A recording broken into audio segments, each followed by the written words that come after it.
നമസ്കാരം. നമസ്കാരം.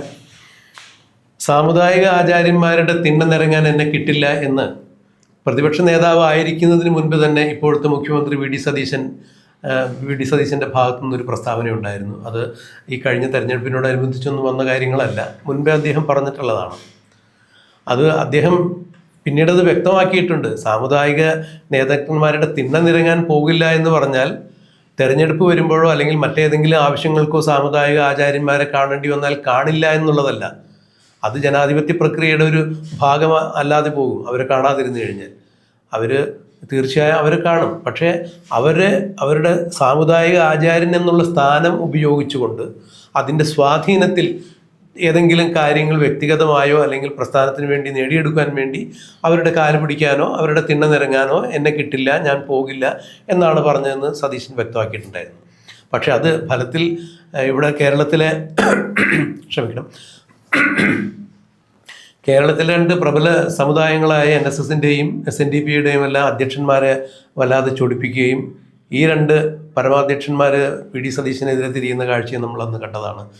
പറഞ്ഞു വരുന്നത് NSSൻ്റെ ജനറൽ സെക്രട്ടറി G സുകുമാരൻ നായരും SNDP Yogam general secretary Shri Vellappally നടേശനുമെല്ലാം വി ഡി സതീശനെതിരെ 2024 തെരഞ്ഞെടുപ്പിന് മുൻപായി തന്നെ ചന്ദ്രഹാസം വിളക്കിക്കൊണ്ട് നടക്കുന്ന കാഴ്ച നമ്മൾ കണ്ടതാണ്.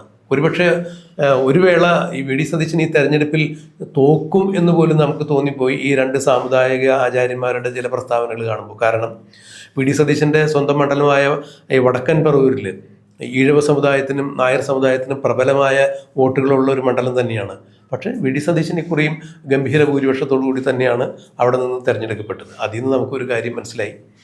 സാമുദായിക ആചാര്യന്മാർ പറയുന്നത് പോലെ ആ സമുദായത്തിൽപ്പെട്ട അംഗങ്ങൾ പോലും വോട്ട് ചെയ്യുന്നില്ല, രാഷ്ട്രീയമായി അങ്ങനെ അവർ പറയുന്ന പോലെ ചിന്തിക്കുന്നില്ല എന്നുള്ളതാണ് മനസ്സിലാക്കാൻ കഴിയുന്നത്. ഇവിടെ ഇപ്പോൾ മുന്നിലുള്ളൊരു പ്രശ്നം, സുകുമാരൻ നായർ വി ഡി സതീശൻ മുഖ്യമന്ത്രി ആയതിനു ശേഷം അദ്ദേഹത്തെ കാണാൻ വേണ്ടി 1-2 തവണ ശ്രമിച്ചിട്ടുണ്ടായിരുന്നു. ഒരു തവണ അദ്ദേഹം ഫോൺ ചെയ്യുമ്പോൾ വി ഡി സതീശൻ്റെ പ്രൈവറ്റ് സെക്രട്ടറിയാണ് ഫോൺ എടുത്തത് അത്രേ. അപ്പോൾ അദ്ദേഹം തിരക്കിലാണ്, പിന്നീട് തിരിച്ചു വിളിക്കാമെന്ന് പറയുകയുണ്ടായി. പിന്നീട് വി ഡി സതീശൻ തന്നെ തിരിച്ചു വിളിച്ചു എന്നാണ് പറയുന്നത്. എന്നാൽ തിരിച്ചു വിളിച്ചപ്പോൾ കാണാമെന്ന് പറഞ്ഞ് എപ്പോൾ കാണാമെന്ന് എന്ന് കാണാമെന്ന് ഒന്നും വ്യക്തമാക്കിയില്ല എന്നാണ് സുകുമാരൻ നായർ പറയുന്നത്. സുകുമാരൻ നായർ പറഞ്ഞു, എനിക്ക് വി ഡി സതീശൻ എവിടെയെങ്കിലും വെച്ച് എന്നെ കാണാമെന്ന് പറഞ്ഞ് എനിക്കത് സ്വീകരിക്കാൻ പറ്റില്ല. എനിക്ക് വി ഡി സതീശനെ കാണേണ്ടത് സെക്രട്ടേറിയറ്റിൽ വെച്ചാണ്, മുഖ്യമന്ത്രി എന്ന രീതിയിലാണ് സതീശനെ കാണേണ്ടത്. അത് സെക്രട്ടേറിയറ്റിൽ വെച്ച് കാണണം. കാരണം NSSുമായി ബന്ധപ്പെട്ടൊരു കാര്യം സംസാരിക്കുന്നതിന് വേണ്ടിയാണ്. ആ ഫയലുകളൊക്കെ സെക്രട്ടേറിയറ്റിലാണുള്ളത്. അതുകൊണ്ട് വി ഡി സതീശനെ സെക്രട്ടേറിയറ്റിൽ തന്നെ വെച്ച് കാണണം എന്നാണ് സുകുമാരൻ നായർ പറഞ്ഞത്. ഇത് നമുക്ക് മനസ്സിലാക്കാൻ സാധിക്കുന്നില്ല. അതായത് ഒരു മുഖ്യമന്ത്രിയെ സംബന്ധിച്ചിടത്തോളം അദ്ദേഹത്തിന് പല വിധത്തിലുള്ള തിരക്കുകളുണ്ടാവും. ഇപ്പോൾ ഒരു സാമുദായികാചാര്യൻ സമയം ചോദിക്കുമ്പോൾ മുഖ്യമന്ത്രിയുടെ ഏതെങ്കിലും സഞ്ചാരവേളയിലോ ഇപ്പോൾ സെക്രട്ടേറിയറ്റിൽ വെച്ചോ അല്ലെങ്കിൽ ഇപ്പോൾ NSSൻ്റെ പെരുന്നേൽ ആസ്ഥാനം വഴി അദ്ദേഹം കടന്നു പോകുന്നുണ്ടെങ്കിൽ അവിടെ വെച്ചോ എപ്പോഴെങ്കിലും സൗകര്യപ്രദമായി കാണാമെന്ന് പറയുമ്പോൾ സുകുമാരൻ നായർക്ക് ഉന്നയിക്കാനുള്ള പ്രശ്നം അവിടെ ഉന്നയിക്കുകയാണെങ്കിൽ തീർച്ചയായും ആ പ്രശ്നത്തെ പരിഹരിക്കേണ്ടതാണെങ്കിൽ സെക്രട്ടേറിയറ്റിലിരുന്നായാലും പെരുന്നയിലിരുന്നായാലും മുഖ്യമന്ത്രി എന്ന രീതിയിൽ അത്തരം ഫയലുകൾ നീക്കാൻ അദ്ദേഹത്തിന് നിർദ്ദേശം കൊടുക്കാൻ സാധിക്കും. അപ്പോൾ അത് സെക്രട്ടേറിയറ്റിൽ വെച്ച് ഫയലുകൾ അവിടെ ഉള്ളതിനാൽ അവിടെ വെച്ച് തന്നെ വി ഡി സതീശനെ കാണണം എന്ന് സുകുമാരൻ നായർ പറയുമ്പോൾ അതിൻ്റെ അർത്ഥം മനസ്സിലാവുന്നില്ല. ഇനി എനിക്ക് വി ഡി സതീശനെ കാണേണ്ട കാര്യമില്ല എന്ന് പറഞ്ഞു. അത് ഇന്ന് മാധ്യമങ്ങൾ അദ്ദേഹത്തോട് സൂചിപ്പിച്ചു, വി ഡി സതീശൻ അങ്ങേ കാണാൻ തയ്യാറാണല്ലോ എന്നാണ് പറഞ്ഞതെന്ന് പറയുമ്പോൾ എങ്ങനെ ചിത്രത്തിൽ കാണാനാണോ എന്ന് ചോദിച്ചു, അതായത് ഫോട്ടോയിൽ കാണാനാണോ എന്നുള്ളത്. അതിനിടയിൽ മറ്റു മനോഹരമായൊരു കമൻറ്റും വന്നിട്ടുണ്ടായിരുന്നു. സുകുമാരൻ നായരെ പോലുള്ള ആളുകളൊക്കെ പടമായി കഴിഞ്ഞാൽ ആ സംഘടന രക്ഷപ്പെടും എന്നൊക്കെയാണ് ചിലർ ആ കമൻറ്റ് ബോക്സിൽ വന്ന് അഭിപ്രായപ്പെട്ടിട്ടുണ്ടായിരുന്നത്. അതെന്തായാലും നമ്മുടെ ചർച്ചാ വിഷയമല്ല. അപ്പോൾ സുകുമാരൻ നായർ ഇപ്പോഴും വി ഡി സതീശനെതിരെ ഇത്തരം കാര്യങ്ങൾ പറഞ്ഞുകൊണ്ടിരിക്കുന്നു. കേരളത്തിലെ പ്രബല സമുദായമായ NSSൻ്റെ ആചാര്യനായ സുകുമാരൻ നായരെ കാണാൻ മുഖ്യമന്ത്രി കൂട്ടാക്കുന്നില്ല. സത്യപ്രതിജ്ഞയ്ക്ക് തൊട്ടടുത്ത നിമിഷം തന്നെ ലത്തീൻ സഭയുടെ മെത്രാന്മാരെ പോയി വി ഡി സതീശൻ കണ്ടിട്ടുണ്ടായിരുന്നു, തുറമുഖ വകുപ്പുമായി ബന്ധപ്പെട്ടൊരു വിഷയത്തിൽ സംസാരിക്കുന്നതിന് വേണ്ടി. അങ്ങനെയെങ്കിൽ എന്തുകൊണ്ടാണ് NSSൻ്റെ സെക്രട്ടറിയായ സുകുമാരൻ നായർ വിളിച്ചു ചോദിച്ചിട്ട് പോലും ഒരു അപ്പോയിൻമെൻറ്റ് കൊടുക്കാത്തത് എന്നൊക്കെ തരത്തിലുള്ള പരിഭവമാണ് അദ്ദേഹത്തിൻ്റെ ഭാഗത്തു നിന്നുണ്ടാവുന്നത്. ഇന്നിപ്പോൾ NSSൻ്റെ Thiruvananthapuram taluk union V D Satheesan എന്ന മുഖ്യമന്ത്രിക്കെതിരെ സെക്രട്ടേറിയറ്റിലേക്ക് ഉപരോധ മാർച്ച് നടത്തുന്നു എന്നൊരു ഘട്ടം വരെ NSS എത്തിച്ചേർന്നിരിക്കുന്നു. ഇതിൽ നിന്നും ഞാൻ മനസ്സിലാക്കുന്നൊരു കാര്യം, എൻ്റെ ആമുഖം കുറച്ച് നീണ്ടുപോയെങ്കിൽ ഫവാസ് ക്ഷമിക്കുക. ഞാൻ മനസ്സിലാക്കുന്ന കാര്യം, വി ഡി സതീശൻ മുഖ്യമന്ത്രി ആവുന്നതിന് മുമ്പ് പലരെയും നമ്മൾ മുഖ്യമന്ത്രി സ്ഥാനത്തേക്ക് പേര് പറഞ്ഞു കേട്ടിട്ടുണ്ടായിരുന്നു, തെരഞ്ഞെടുപ്പിൽ മത്സരിച്ചവരും അല്ലാത്തവരും. ഇവരെല്ലാവരും തന്നെ സുകുമാരൻ നായരുടെ വളരെ വേണ്ടപ്പെട്ട ആളുകളാണ് എന്ന് പരക്കെ അറിയപ്പെട്ടിരുന്ന ആളുകളുമാണ്. വി ഡി സതീശനെതിരെ ഇപ്പോൾ NSSൻ്റെ ഈ പ്രതിരോധ മാർച്ച് വെറും സുകുമാരൻ നായരോടുള്ള ഒരു അപ്പോയിൻമെൻറ്റ് നിഷേധിച്ചതിലുള്ള ഒരു പ്രകടനം മാത്രമായി ഞാൻ അതിന് വിലയിരുത്തുന്നില്ല. പകരം വി ഡി സതീശൻ്റെ മുഖ്യമന്ത്രി കസേരയിൽ ഉന്നമിട്ടിരിക്കുന്ന പല ആളുകളുടെയും താല്പര്യപ്രകാരം സുകുമാരൻ നായർ നടത്തുന്ന ഒരു സൂചന വെടിക്കെട്ട് മാത്രമാണ് ഇതെന്നുള്ളതാണ് ഞാൻ മനസ്സിലാക്കുന്നത്. എൻ്റെ പരിമിതമായ രാഷ്ട്രീയ ബോധത്തിൽ നിന്ന് ഞാനത് ഉൾക്കൊള്ളുന്നു. അങ്ങനെയാണ് മനസ്സിലാക്കുന്നത്. എന്താണ് ഒരു ഇലക്ഷൻ സ്ട്രാറ്റജിസ്റ്റ് എന്ന രീതിയിൽ കേരളത്തിലെയും ഇന്ത്യയിലെയും തിരഞ്ഞെടുപ്പ് മുഖങ്ങളിലും അല്ലാതെയും രാഷ്ട്രീയം അടുത്തു നിന്ന് നോക്കിക്കണ്ടിട്ട് ആളെന്ന രീതിയിൽ, മാധ്യമപ്രവർത്തനം എന്ന രീതിയിൽ ഫവാസ് എങ്ങനെയാണ് ഈ വിഷയത്തെ സമീപിക്കുന്നത്? അപ്പം സുകുമാരൻ നായരുടെ ഈ വിഷയത്തിൽ എനിക്ക് അദ്ദേഹത്തിൻ്റെ രണ്ട് വശങ്ങൾ പറയാനുണ്ട്. ഒന്ന്, ഈ പറഞ്ഞ പോലെ അദ്ദേഹത്തിൻ്റെ പോസിറ്റീവായ വശം, മറുവശത്ത് ഈ പറഞ്ഞ പോലെ അദ്ദേഹത്തിൻ്റെ ഒറ്റയാൻ എന്നുള്ളൊരു സ്വഭാവത്തിൻ്റെ ഒരു വശം. അപ്പം സ്വാഭാവികമായിട്ടും കേരളത്തിൽ ഇത്രയും കാലം നടന്നു വരുന്നൊരു സമ്പ്രദായം എന്ന് പറഞ്ഞു കഴിഞ്ഞാൽ ആര് ജയിച്ചു വന്നാലും അവർ പറഞ്ഞ പോലെ വെള്ളാപ്പള്ളി നടേശൻ്റെയും സുകുമാരൻ നായരുടെയും പല നേതാക്കന്മാരുടെയും ഈ പറഞ്ഞ പോലെ മുസ്ലിം സംഘടനകളുടെയും ക്രിസ്ത്യൻ സംഘടനകളുടെയും എല്ലാം വീടുകളിൽ പോകുന്നൊരു സമ്പ്രദായമുണ്ട്. അത് എല്ലാ കൊല്ലം ഉണ്ടാവും. പക്ഷേ ഇപ്രാവശ്യം നോക്കിക്കഴിഞ്ഞാൽ സതീശൻ ആകെ പോയിട്ടുള്ളത് ക്രിസ്ത്യൻ സഭകളുടെ വീട്ടിൽ ആദ്യമായി പോയത്. അത് മുന്നണിയുമായി ബന്ധപ്പെട്ട, മന്ത്രിസഭയുമായി ബന്ധപ്പെട്ട, തുറമുഖമായി ബന്ധപ്പെട്ട പല പ്രശ്നങ്ങളും നേരിട്ട് വരികയും അപ്പം ആ വിഷയം നേരിടാനാണ് അദ്ദേഹം അവരെ പറഞ്ഞ് എന്തുകൊണ്ടാണ് ഈ വിഷയം ഇങ്ങനെ ആകുന്നത് എന്നുള്ളത് അവരെ പറഞ്ഞ് ബോധ്യപ്പെടുത്തുക എന്നുള്ള കടമ അദ്ദേഹത്തിൻ്റെ അടുത്തുണ്ട്. അതിൻ്റെ ഭാഗമായിട്ടാണ് അദ്ദേഹം അവിടെ പോയത്. അപ്പോൾ ഒരിക്കലും അത് സമുദായിക നേതാക്കന്മാരെ അതെ, ഒരു വിഷയത്തിൻ്റെ പേരിൽ മാത്രമാണ് അദ്ദേഹം അവിടെ പോയത്. അല്ലാണ്ട് വേറെ സമുദായിക നേതാക്കന്മാരുടെ തിണ്ണ നിരങ്ങാൻ വേണ്ടി പോയതല്ല വി ഡി സതീശൻ എന്നുള്ള ഒന്നാമത്തെ കാര്യം അവിടെ നമുക്ക് വെരിഫൈ ചെയ്യാൻ പറ്റും. രണ്ടാമത്തെ കാര്യം പിന്നെ ഈ പറഞ്ഞ പോലെ പാണക്കാട് വീട്ടിൽ പോയി എന്നുള്ളതാണ്. അതൊരിക്കലും ഒരു മുസ്ലിം സംഘടനയുടെ നേതാവിൻ്റെ വീട്ടിൽ പോയി എന്നുള്ള രീതിയിലല്ല. അവരെ മുന്നണിയിലെ ഏറ്റവും വലിയ രണ്ടാമത്തെ ഘടക കക്ഷിയായ മുസ്ലിം ലീഗിൻ്റെ നേതാവായ പാണക്കാട് തങ്ങൾ പോയി കാണുക എന്നുള്ളത് അവിടെ സാധാരണ നടക്കുന്നതാണ്. കാരണം അവരെ പാർട്ടി നേതാവാണത്, പാർട്ടി സംസ്ഥാന നേതാവാണ്. മാത്രമല്ല എൻ്റെ ഓർമ്മ ശരിയാണെങ്കിൽ അതൊരു പെരുന്നാളിനോടനുബന്ധിച്ചാണെന്നുള്ളതാണ് ഞാൻ മനസ്സിലാക്കുന്നത്. അപ്പോൾ സ്വാഭാവികമായിട്ടും അത് ഇത്ര മാത്രമേ ഉള്ളൂ. അത് ഈ പറഞ്ഞ പോലെ അവരുടെ മുന്നണിയിലെ നേതാവിനെ കാണാൻ പോയി എന്നുള്ള രീതിയിൽ മാത്രം കണ്ടാൽ മതി. അപ്പോൾ സ്വാഭാവികമായിട്ടും അദ്ദേഹം നാളിതുവരെ ഒരു സംഘടനാ നേതാവിനെ അങ്ങോട്ട് പോയി കണ്ടിട്ടില്ല. ഒരു രാഷ്ട്രീയ മത നേതാക്കന്മാരുടെ തിണ്ണ നിരങ്ങാൻ അദ്ദേഹം നാളിതുവരെ, ഞാൻ ഈ പറയുന്നത് വരെ അദ്ദേഹം പോയിട്ടില്ല. പോണിനി യാതൊരു കുഴപ്പമില്ല. അവർ മുതിർന്ന നേതാക്കന്മാരാണ്, സമൂഹത്തിലെ ഒരു വിഭാഗത്തിൻ്റെ നേതൃത്വ സ്ഥാനത്ത് ഇരിക്കുന്നവരാണ്, അവർക്ക് വേണ്ട പ്രബോധനങ്ങൾ നൽകുന്ന നേതാക്കന്മാരാണ്. അപ്പം അത്തരത്തിൽ പോകുന്നതിന് കുഴപ്പമൊന്നുമില്ല. അല്ല, ഈ വി ഡി സതീശൻ മുഖ്യമന്ത്രി ആയതിനു ശേഷം മാധ്യമങ്ങൾ അദ്ദേഹത്തോട് ചോദിക്കുകയുണ്ടായി, വെള്ളാപ്പള്ളി നടേശനെ കാണാൻ പോകുമ്പോൾ, സുകുമാരൻ നായരെ കാണാൻ പോകുമ്പോൾ അവർ തമ്മിലുള്ള പ്രശ്നങ്ങൾ, അവർക്കും താങ്കൾക്കിടയിലുള്ള പ്രശ്നങ്ങൾ പറഞ്ഞു തീർക്കുമോ എന്നൊക്കെ ചോദിച്ചു. വളരെ സൗമ്യനായ വി ഡി സതീശൻ പറഞ്ഞു, തീർച്ചയായും ഞാൻ അവരെ കാണാൻ പോകും. ഞാനൊരു പൊതുപ്രവർത്തകൻ എന്ന രീതിയിൽ ഞാനുമായി അവർക്ക് ഏതെങ്കിലും തരത്തിൽ നീരസങ്ങളുണ്ടെങ്കിൽ പറഞ്ഞു തീർക്കേണ്ടത് നമ്മുടെ ഉത്തരവാദിത്തമാണ്. തീർച്ചയായും എൻ്റെ ഭാഗത്ത് നിന്ന് തന്നെ മുൻകൈ എടുക്കും, ഞാൻ പോകും. അത് എപ്പോഴാണെന്നുള്ളത് ഇപ്പോൾ പറയില്ല, ഒരു ഉചിതമായ സമയത്ത് പോകും എന്ന് അദ്ദേഹം വ്യക്തമാക്കിയിട്ടുണ്ട്. സുകുമാരൻ നായരെ കാണാമെന്നും അദ്ദേഹം വാക്ക് പറഞ്ഞാണെന്നാണ് പറയുന്നത്. പിന്നെ ഇപ്പം ഈ വിഷയത്തിലോട്ട് വന്നു കഴിഞ്ഞാൽ ഈ പറഞ്ഞ പോലെ അദ്ദേഹം വി ഡി സതീശനുമായി ബന്ധപ്പെട്ട് കാണണം എന്ന് പറഞ്ഞത് ബഡ്ജറ്റിൻ്റെ കുറച്ച് മുമ്പെയാണ്. സതീശൻ തന്നെ പറഞ്ഞു, ഞാൻ ബഡ്ജറ്റിൻ്റെ തിരക്കിലായിരുന്നു, അത് പ്രിപ്പയർ ചെയ്യാനുള്ളതും അതിൻ്റെ എഴുത്തും കാര്യങ്ങളും ഡ്രാഫ്റ്റിങ്ങുമായി ബന്ധപ്പെട്ട പലതരത്തിലുള്ള പ്രശ്നങ്ങളുണ്ടായിരുന്നു. അപ്പം ആ സമയത്താണ് അദ്ദേഹം കാണണമെന്ന് പറഞ്ഞതും. അപ്പം ആ സമയത്ത് അദ്ദേഹത്തിൻ്റെ സെക്രട്ടറി ആയ ഫോൺ എടുത്തെങ്ങാണ്ട് തിരക്കിലാണെന്ന് പറയുകയും പിന്നീട് വി ഡി സതീശൻ തിരിച്ചു വിളിച്ച് കാണാമെന്ന് പറഞ്ഞു എന്നുള്ളതാണ്. അദ്ദേഹം ഇപ്പം വീണ്ടും പറഞ്ഞത് ഇനി എനിക്ക് അങ്ങനെ കാണാൻ ആഗ്രഹമില്ല എന്നുള്ള രീതിയിലൊക്കെയാണ്. സുകുമാരൻ നായർ ഈ കുട്ടികളുടെ തമാശ വരെ എന്താ പറയുക, തനിക്ക് കിട്ടിയില്ല, അപ്പം ഇനി ആ വിഷയം എനിക്ക് വേണ്ട എന്നുള്ള രീതിയിൽ ഒരു ഒറ്റപ്പെടുത്തം. അതല്ല, ഞാൻ പറഞ്ഞ സമയത്ത് എനിക്ക് കാണാൻ പറ്റിയില്ല, ഇനിയിപ്പോൾ അവരുടെ സമയത്ത് എനിക്ക് കാണണമെന്ന് താല്പര്യമില്ല എന്നൊരു ധ്വനി കൂടി അതിലില്ലേ? ഉണ്ട്, അതെ, സ്വാഭാവികമായിട്ടും. അപ്പം ഒന്ന് ഈ ഒരു പിടിവാശിയാണ് അവിടെ ഉള്ളത്. അതിനപ്പുറത്തോട്ട് ഈ സാധനം വലിയൊരു സംഭവമായി ഞാൻ കാണുന്നില്ല. രണ്ടാമത്തെ ഈ പറഞ്ഞ പോലെ സുകുമാരൻ നായർ ആരാണെന്നുള്ളത് നമ്മളെല്ലാവരും ചിന്തിക്കുന്നതിന് അപ്പുറം വളരെ എനിക്ക് തോന്നുന്നു കേരളത്തിൽ ഒരു പരിധി വരെ BJPയുടെ കടന്നുകയറ്റത്തെ രാഷ്ട്രീയപരമായിട്ട് ചിന്തിക്കുമ്പോൾ, ഇപ്പം ഞാൻ ഇലക്ഷൻ സ്ട്രാറ്റജിസ്റ്റായിട്ട് പല രാഷ്ട്രീയ പാർട്ടിക്കാരുടെ കൂടെ വർക്ക് ചെയ്തിട്ടുണ്ട്. അപ്പം ഒരു പരിധി വരെ BJPയെ കൗണ്ടർ ചെയ്യുന്നതിൽ അറിഞ്ഞോ അറിയാതെ ഒരു വലിയ മുഖം ഈ പറഞ്ഞ പോലെ സുകുമാരൻ നായർക്കുണ്ട്. സാർ ഓർക്കുന്നുണ്ടാകും, 2018 സ്ത്രീ പ്രവേശനവുമായി ബന്ധപ്പെട്ട് ആദ്യമായിട്ട് സമരരംഗത്തോട്ട് ഇറങ്ങുന്നത് NSS ആണ്. അന്ന് ഈ പറഞ്ഞ പോലെ കോൺഗ്രസോ അല്ലെങ്കിൽ BJPയോ ഒരു പാർട്ടിക്കാരും ഇറങ്ങിയിട്ടില്ല. ആദ്യമായിട്ട് NSS സുകുമാരൻ നായരുടെ നേതൃത്വത്തിലാണ് ഈ ഒരു സംഭവം നടക്കുന്നത്. അദ്ദേഹം എന്നും പറയാറുണ്ട്, എന്താ പറയുക, ഒരു പാർട്ടിയോടും പ്രത്യേക കൂറില്ല എന്ന് പറയുന്നത് സമദൂര സിദ്ധാന്തം, ഈക്വൽ ഡിസ്റ്റൻസ് അദ്ദേഹം കീപ്പ് ചെയ്യുന്നത് എല്ലാ പാർട്ടിക്കാരോടും. പക്ഷെ രാഷ്ട്രീയക്കാരൻ അല്ലെങ്കിൽ രാഷ്ട്രീയ പൊളിറ്റിക്കൽ സ്ട്രാറ്റജിസ്റ്റ് എന്നുള്ള നിലയ്ക്ക് എനിക്ക് കൃത്യമായിട്ട് പറയാൻ പറ്റും, അദ്ദേഹത്തിൻ്റെ വോട്ട് ഷെയർ ഈ പറഞ്ഞ പോലെ നായർ സമൂഹത്തിൻ്റെ വോട്ട് കിട്ടാറുള്ളത് കോൺഗ്രസിനാണ്. അത് ആരൊക്കെ എന്തൊക്കെ അതിനല്ല എന്ന് പറഞ്ഞു കഴിഞ്ഞാലും അതാണ് അതിൻ്റെ സത്യാവസ്ഥ. അപ്പം അത് വേറെ വിഷയമാണ്, അത് ചർച്ച ചെയ്യാൻ വലിയൊരു ടോപ്പിക്കാണ് എന്തുകൊണ്ട് കിട്ടുന്നു എന്നുള്ളത്. അപ്പോൾ അതോടെ ഇരുന്നോട്ടെ. അപ്പം ഈ വിഷയത്തിൽ 2018 സമരം നടന്നപ്പോൾ BJP പെട്ടെന്ന് സാധനം കത്തി. BJP സുകുമാരൻ നായർ ഈ സാധനം സമരം നടത്തി. എന്തുകൊണ്ട് ഇവിടുത്തെ ഹിന്ദു വോട്ട് മൊത്തം ഒരു പൊളിറ്റിക്കലി കൺസോൾട്ടേറ്റ് ആയിട്ട് തങ്ങൾക്ക് ഇതിനെ ഇറങ്ങിക്കഴിഞ്ഞാൽ കിട്ടില്ല എന്നുള്ള സാധനം BJP കൃത്യസമയത്ത് BJP ഇടപെടുന്നു. BJPയും ഈ പറഞ്ഞ പോലെ സുകുമാരൻ നായരുടെ കൂടെ സമരമുഖത്തോട്ട് വരുന്നു. കോൺഗ്രസും നിശബ്ദത പാലിക്കുന്നു. കോൺഗ്രസ് സമരത്തിനും പോകുന്നില്ല, ഒന്നിനും പോകുന്നില്ല, മിണ്ടാണ്ടിരിക്കുന്നു കോൺഗ്രസ് അവിടെ. അപ്പം BJP പ്രത്യക്ഷത്തിൽ ഇറങ്ങുന്നു. BJP രണ്ടുപേരും ഒരുമിച്ച് സമരം നടത്തുന്നു. കുറച്ച് കഴിഞ്ഞപ്പോൾ സുകുമാരൻ നായർക്ക് കാര്യം മനസ്സിലായി. BJP ഈ സമരത്തെ ഹൈജാക്ക് ചെയ്തു എന്നുള്ള സാധനം അദ്ദേഹത്തിന് മനസ്സിലായി. പതിയെ അദ്ദേഹം എന്ത് ചെയ്തു, അത്രയും നടത്തിയ സമരം പെട്ടെന്ന് പിൻവലിച്ചു.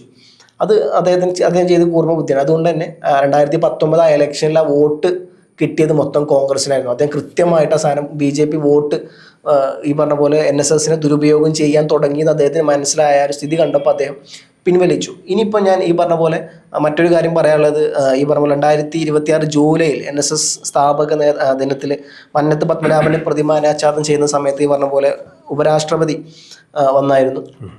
ഉപരാഷ്ട്രപതിക്ക് അന്ന് അവിടെ കയറാൻ അദ്ദേഹം അനുവാദം കൊടുത്തില്ല. അദ്ദേഹം ഈ മതവുമായി ബന്ധപ്പെട്ട പല കാര്യങ്ങൾ അദ്ദേഹം പറയുന്നുണ്ട്. ആ സമയത്ത് അങ്ങനെ ആർക്കും കയറാൻ പാടില്ല. അതുകൊണ്ട് സമാധിയിൽ ഉപരാഷ്ട്രപതി സന്ദർശിക്കുന്ന വേളയിൽ പ്രോട്ടോകോൾ സുരക്ഷയുടെ ഭാഗമായി നായ പരിശോധനയ്ക്ക് വേണ്ടി കയറി വരും, അത് വിശുദ്ധിയെ ബാധിക്കുമെന്നൊക്കെയാണ് പറഞ്ഞത്. അത് സ്വാഭാവികമായിട്ടും അവരുടെ മതപരമായ കാര്യമാണെന്നുണ്ടെങ്കിൽ നമുക്ക് ആർക്കും ഇതിനെ എതിർക്കാനില്ല. പക്ഷേ അതോടെ വേറൊരു കാര്യമുണ്ട്. ഇപ്പോൾ പ്രധാനമന്ത്രിയോ അല്ലെങ്കിൽ പ്രസിഡന്റോ ഒക്കെ ഇങ്ങനെ ഒരു സമാധി സന്ദർശിക്കുന്ന സമയത്ത് സുരക്ഷയുടെ ഭാഗമായി ഇത്തരം നായകളെയൊന്നും കയറ്റി അവിടെ പരിശോധിപ്പിക്കാറില്ല. അല്ലാതെ തന്നെയുള്ള പരിശോധനകളൊക്കെയാണ് നടത്താറുള്ളത്. ഇപ്പോൾ രാജ്ഘട്ടിലൊക്കെ അവർ പുഷ്പാർച്ചനയ്ക്ക് എത്തുമ്പോൾ തീർച്ചയായും സമാധിയിലേക്ക് നായയെ കയറ്റാറില്ല. അപ്പോൾ ഇത് സുകുമാരൻ നായർക്ക് അറിയാത്തതുകൊണ്ടൊന്നുമല്ല. അല്ല, ഞാൻ പറയട്ടെ, ഇത് എന്താ പറയുക, അദ്ദേഹത്തിന് ഞാൻ പറഞ്ഞില്ല, അദ്ദേഹം വളരെ ക്ലെവേർഡായ ഒരു നേതാവാണ്. ഭയങ്കര ബുദ്ധിപൂർവ്വം നന്നായിട്ട് അദ്ദേഹത്തിന് അറിയാം എവിടെ കളിക്കണം, എവിടെ തൊട്ട് കഴിഞ്ഞാൽ പൊള്ളു. നമ്മൾ ഇപ്പോൾ സാറടക്കല പല നേതാക്കളും ഇത് വേറെ രീതിയിലാണ് കണ്ടു. പക്ഷേ ഞാനിത് കാണുന്നത് വളരെ വ്യത്യസ്തമായ രീതിയിലാണ്. കാരണം എന്നാണ് ഈ പറഞ്ഞ പോലെ ഉപരാഷ്ട്രപതി വരുന്നതെന്നുള്ളത് നമ്മൾ നോക്കണം. കേരള ഇലക്ഷൻസ് അടുപ്പിച്ചാണ് അദ്ദേഹം വരുന്നത്. കൃത്യമായിട്ട് അദ്ദേഹത്തിന് ഇത് ഇൻഫ്ലുവൻസ് ചെയ്യാൻ പറ്റും. കാരണം നമുക്കറിയാം മോദിയും BJPയും എങ്ങനെയാണ് ഈ ഹിന്ദു അമ്പലങ്ങളുടെയും പല കാര്യങ്ങളും അവർ എഴുതിയെടുക്കുന്നതും അത് നോർത്ത് ഇന്ത്യയിൽ വോട്ട് ബാങ്ക് ആക്കി മാറ്റുന്നത് എന്നുള്ളതും. അപ്പം അദ്ദേഹം ഈ ഇലക്ഷനോട് സംബന്ധിച്ചാണ് വരുന്നത്. അപ്പം അദ്ദേഹം കൃത്യമായ നിലപാടെടുത്തു എന്ന് കയറാൻ പാടില്ല എന്നുള്ള സാധനം, നായ പോലെ സാധനങ്ങളിലുള്ള അത് അദ്ദേഹം മതപരമായ കാര്യമാണ്. അത് ഞാൻ അതിന് ചർച്ച ചെയ്യാനൊന്നും ഞാൻ ഉദ്ദേശിക്കുന്നില്ല. ഞാൻ അതിനെ പൂർണ്ണമായിട്ട് റെസ്പെക്ട് ചെയ്യുന്നു. അതൊരു മതത്തിൻ്റെ കാര്യമാണ്, അതിലൂടെ ഞാൻ ഇടപെടുന്നില്ല. പക്ഷേ ഞാനിവിടെ കാണുന്നത് കൃത്യമായിട്ട് ഉപരാഷ്ട്രപതി വരുന്നത് അദ്ദേഹം തടഞ്ഞു നിർത്തിയില്ലായിരുന്നു എന്നുണ്ടെങ്കിൽ കൃത്യമായി BJP ഈ സാധനം ഇലക്ഷൻ സമയത്ത് യൂട്ടിലൈസ് ചെയ്യായിരുന്നു. മാത്രമല്ല ഒരു വട്ടം ഇത് ഉപരാഷ്ട്രപതിയുടെ കാര്യം മാത്രം, സുരേഷ് ഗോപിയും ഇതേപോലെ വന്നിട്ടുണ്ട് പല ഇലക്ഷൻ സമയത്തും അല്ലാണ്ടൊക്കെ. 2019 ലോക്സഭാ ഇലക്ഷനിലും പല സമയത്ത് 24 വന്നിട്ടുണ്ട്. അപ്പോൾ അദ്ദേഹം ആ സമയത്ത് കൃത്യമായിട്ട് മാറ്റി നിർത്തി ഇവരെ എന്നുള്ളതാണ്. ഒരുപക്ഷെ അദ്ദേഹം ഈ പറഞ്ഞ പോലെ മാറ്റി നിർത്തിയിട്ടില്ലായിരുന്നു എന്നുണ്ടെങ്കിൽ ഇന്ന് ഈ പറഞ്ഞ പോലെ നായർ സമൂഹത്തിൻ്റെ, നമുക്കറിയാം എന്നും ഉയർന്ന ജാതികൾക്ക് വേണ്ടിയിട്ട് മാത്രം നിലകൊള്ളുന്ന അല്ലെങ്കിൽ ആ ഒരു ഐഡിയോളജി കീപ്പ് ചെയ്യുന്ന ഒരു പാർട്ടിയാണ് BJP. അത് ദേശീയ നേതൃത്വത്തിൽ അങ്ങനെ. പക്ഷേ കേരളത്തിലോട്ട് വരുമ്പോൾ ഈ പറഞ്ഞ പോലെ ഇവിടുത്തെ ഉയർന്ന ക്ലാസ് എന്ന് പറയുന്ന നായർ കമ്മ്യൂണിറ്റിയുടെ വോട്ട് BJPക്ക് അത്രത്തോളം കൈകാര്യം ചെയ്യാൻ പറ്റുന്നില്ല. അത് ഈ പറഞ്ഞ പോലെ സുകുമാരൻ എന്ന് പറയുന്ന നേതാവിന് കൃത്യമായ ഇടപെടലിൻ്റെ ഭാഗമായിട്ടാണ്. അതുകൊണ്ട് തന്നെയാണ് ഉപരാഷ്ട്രപതി വന്നപ്പോഴും ഈ പറഞ്ഞ പോലെ സുരേഷ് ഗോപി വന്നപ്പോഴും അതിന് ബദലായി പിന്നീട് സുരേഷ് ഗോപി പറഞ്ഞ പല കാര്യങ്ങളും ഉണ്ട്. അവിടെ ഒരു ശുദ്ധികലശം ഉടനെ നടത്തേണ്ടതാണെന്നുള്ളതും എന്താ പറയുക, രാഷ്ട്രീയ നാടകമാണെന്നുള്ളത് എല്ലാവർക്കും മനസ്സിലാവും, സുരേഷ് ഗോപിയെ ചെയ്തതൊക്കെ. അപ്പം അതിന് മറുപടി അദ്ദേഹം അത് എനിക്ക് തോന്നുന്നു വലിയ വാസ്റ്റായ ടോപ്പിക്കാണ്. ഒരുപാട് കാര്യങ്ങൾ അതിൻ്റെ കൂടെ പറയാനുണ്ട്. എന്നിരുന്നാൽ പോലും ഇത് പറയുമ്പം ഈ പറഞ്ഞ അദ്ദേഹത്തിൻ്റെ രണ്ട് വശങ്ങളുണ്ട്. ഒന്ന് ഈ പറഞ്ഞ പോലെ കുട്ടിത്തം മാറാത്ത അല്ലെങ്കിൽ പിടിവാശി മാറാത്ത സുകുമാരൻ നായർ ഒരു വശത്ത്, മറുവശത്ത് വെൽ ക്ലവേർഡ് പേഴ്സൺ, വളരെയധികം ബുദ്ധികൂർമ്മതയുള്ള കാര്യങ്ങൾ വളരെ കൃത്യമായി വീക്ഷിക്കുന്ന ദിശാബോധമുള്ളൊരു നേതാവ് സുകുമാരൻ നായർ തന്നെയാണ്. കാരണം കൃത്യമായി BJP സാധനം യൂട്ടിലൈസ് ചെയ്യുന്നു. അദ്ദേഹം ഇപ്പം ഇന്നലെ പറഞ്ഞത്, സുരേഷ് ഗോപി പറഞ്ഞതിനോട് താൻ തിരിച്ച് മറുപടി പറയുന്നില്ല. ശുദ്ധികലശം നടത്തേണ്ടത് ആദ്യം അമ്മയിലാണ്, അദ്ദേഹം അവിടെ പോയി ശുദ്ധികലശം നടത്തുക, എന്നിട്ട് വന്നാൽ മതി മന്നത്തിൻ്റെ കാര്യത്തിലോട്ട് എന്നുള്ളതൊക്കെ കൃത്യമായി സുരേഷ് ഗോപിക്ക് മറുപടി അദ്ദേഹം കൊടുത്തു. അപ്പം കൃത്യമായിട്ട് ഇത് BJP കടന്നു കയറാൻ ശ്രമിച്ചത് തന്നെയാണ് ഈ നായർ വോട്ടിലോട്ട്. അതിന് അദ്ദേഹം പ്രിവെൻ്റ് ഇട്ടു. മാത്രമല്ല ഇതിൽ നമ്മൾ കൂട്ടി വായിക്കേണ്ട മറ്റൊരു കാര്യമുണ്ട്. BJP സംസ്ഥാന അധ്യക്ഷൻ രാജീവ് ചന്ദ്രശേഖർ ഈ പറഞ്ഞ പോലെ ഉപരാഷ്ട്രപതിയെയും സുരേഷ് ഗോപിയെയും തള്ളിക്കളഞ്ഞു എന്നുള്ളതാണ്. BJP സംസ്ഥാന പ്രസിഡന്റ് അവരെ രണ്ടുപേരും തള്ളിക്കളയുന്നു. അവർ പറയുന്നു ഇങ്ങനെ ഈ വിഷയവുമായി ബന്ധപ്പെട്ട് ഞങ്ങൾ സുകുമാരൻ നായരുടെ കൂടെയാണ്, BJP ഒരിക്കലും സുകുമാരൻ നായരെയോ അല്ലെങ്കിൽ NSSനെയോ ഹൈജാക്ക് ചെയ്യാൻ ഉദ്ദേശിക്കുന്നില്ല എന്നുള്ള തരത്തിൽ അദ്ദേഹം അവിടെ കാര്യങ്ങൾ പറഞ്ഞു വെച്ചു. അപ്പം അദ്ദേഹത്തിന് മനസ്സിലായിട്ടുണ്ട് എന്താണ് സുകുമാരൻ നായർ പറഞ്ഞ പോലെ അത്ര വലിയ മണ്ടനൊന്നുമല്ല. പല കാര്യങ്ങൾക്കും നമുക്ക് വിയോജിപ്പ് ഉണ്ടാവും, പക്ഷേ ഈ പറഞ്ഞ പോലെ കൃത്യമായിട്ട് ഹിന്ദു വോട്ടുകൾ BJP-യിലോട്ട് പോകാണ്ടിരിക്കാൻ വേണ്ടിയിട്ട്, വിശ്വാസത്തിൽ രാഷ്ട്രീയം കലർത്താതിരിക്കാൻ വേണ്ടിയിട്ട് കൃത്യമായ നിലപാട്. അത് ഈ പറഞ്ഞ പോലെ വെള്ളാപ്പള്ളിയെ പോലെ നേതാവല്ല അദ്ദേഹം എന്നുള്ളത് 2019 മുതൽ ഞാൻ വീക്ഷിക്കുന്ന കാര്യമാണ്. അത് ഒന്നുകൂടി ക്ലിയർ ആയി. അപ്പം ഒന്ന് സതീശൻ്റെ കാര്യത്തിൽ ഈ പറഞ്ഞ പോലെ അദ്ദേഹത്തിനൊരു ഒറ്റപ്പിടുത്തം അല്ലെങ്കിൽ പിടിവാശി ഉണ്ട് എന്നുള്ളത് സത്യമാണ്. എന്താ പറയുക, താൻ പറഞ്ഞ സമയത്ത് തന്നെ തനിക്ക് കാണാൻ പറ്റിയില്ലെങ്കിൽ ഇനി തനിക്ക് കാണുകയും വേണ്ട എന്നുള്ളൊരു നിലപാടെടുക്കുന്നു. മറുവശത്ത് വൻ ക്ലെവേർഡ് ആയ ഒരു നേതാവ് തന്നെയാണ് അദ്ദേഹം. കാരണം BJP ഹൈജാക്ക് ചെയ്യാൻ നോക്കിയ ഈ നായർ കമ്മ്യൂണിറ്റിയിലോട്ട് കൃത്യമായി അദ്ദേഹം തടഞ്ഞു നിർത്തി എന്നുള്ള സാധനം കൂടി ഉണ്ട് അവിടെ.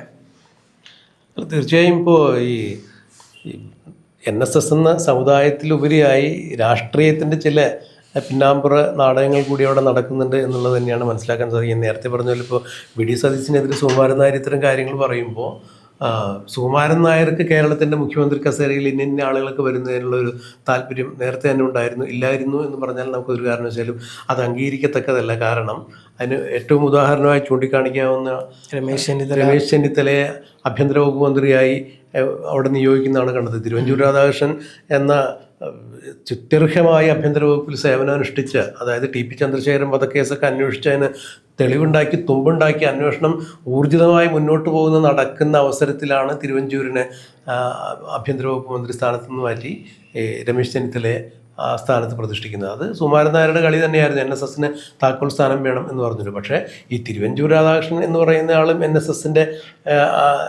വിഭാഗത്തിൽ വന്ന ആൾ തന്നെയാണ്.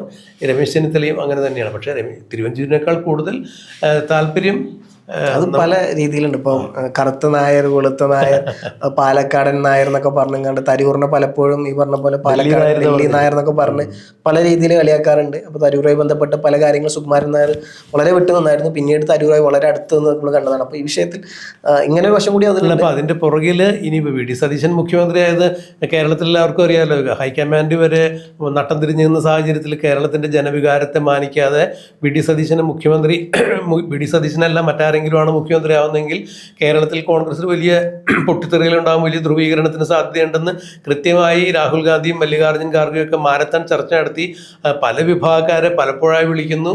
അങ്ങനെ ഒറ്റയ്ക്കും തറ്റയ്ക്കും കൂട്ടായിട്ടൊക്കെ കണ്ട് അവസാനമാണ് ഒരു തീരുമാനത്തിലേക്ക് എത്തുന്നത്.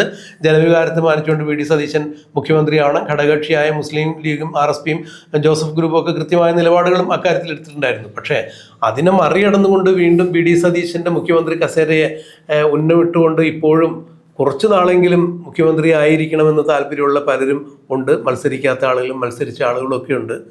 അത്തരക്കാരുടെ ചില കളികൾ കൂടി സുകുമാരൻ നായരുടെ ഇപ്പോഴുള്ള ഈ ഒരു ഒരു പൊറോട്ട് നാടകത്തിന് പിന്നിലുണ്ട്. അല്ലെങ്കിൽ ഒരു മുഖ്യമന്ത്രി വിളിച്ചിട്ട് നമുക്ക് കാണാം, സമയം തരാം എന്ന് പറയുമ്പോൾ ഞാൻ കാണാൻ ആഗ്രഹിച്ച സമയത്ത് എന്നെ കാണാൻ സാധിച്ചില്ലെങ്കിൽ എനിക്കിനി കാണണമെന്നില്ല എന്നൊക്കെ പറയുമ്പോൾ മുഖ്യമന്ത്രിയെ പോലുള്ള ഉയർന്ന തസ്തികയിലിരിക്കുന്ന ആളുകൾ ഈ സാമുദായിക ആചാര്യന്മാരുടെ താല്പര്യങ്ങൾക്ക് തുള്ളുന്ന കളിപ്പാവകളാണ് എന്ന് ഇവർക്ക് ചിലപ്പോൾ പഴയ അനുഭവങ്ങളിൽ നിന്ന് തോന്നിയിട്ടുണ്ടാവും. പക്ഷേ VD സതീശൻ അങ്ങനെയല്ല എന്നുള്ളതൊന്നും ഇവർ മനസ്സിലാക്കണമല്ലോ. കേരളത്തിൻ്റെ മുഖ്യമന്ത്രി കസേരയിൽ ഇരിക്കുന്ന ആളുകൾക്ക് നട്ടല്ലുണ്ട്, തണ്ടല്ലുണ്ട്. അവരൊരു തീരുമാനമെടുത്ത് ആ തീരുമാനത്തിൽ ഉറച്ചു നിൽക്കും. ഒരു സാമുദായിക ആചാര്യന്മാരോടും വഴിവിട്ടൊന്നിനും പോകില്ല. എല്ലാവരെയും സുകുമാരൻ നായരുടെ ഭാഷയിൽ പറഞ്ഞ സമദൂര സിദ്ധാന്തത്തിൽ നിന്ന് നോക്കിക്കാണുകയും ബഹുമാനിക്കുകയും ഒക്കെ ചെയ്യും. അത് ന്യായമാണെന്നുണ്ടെങ്കിൽ ആരുടെ കാര്യങ്ങളും പരിഗണിക്കാനും അവർക്ക് സാധിക്കും. അല്ലാതെ ഞങ്ങൾ പറയുന്ന അവസരത്തിൽ ഞങ്ങളെ കാണണം എന്നൊക്കെ വാശി പിടിക്കുന്നത് അത് അംഗീകരിച്ചു കൊടുക്കുന്ന ഒരു മുഖ്യമന്ത്രിയാണെങ്കിൽ ആ മുഖ്യമന്ത്രിക്ക് മറ്റു തരത്തിലുള്ള പഴികളും കേൾക്കേണ്ടി വരും. എന്തായാലും VD സതീശൻ ഒരു അപ്പോയിൻമെൻറ്റ് നിഷേധിച്ചു എന്നുള്ളതല്ല ഇവിടുത്തെ വിഷയം എന്നുള്ളതാണ് എനിക്ക് ഈ വിഷയത്തിൽ പറയാൻ സാധിക്കുക.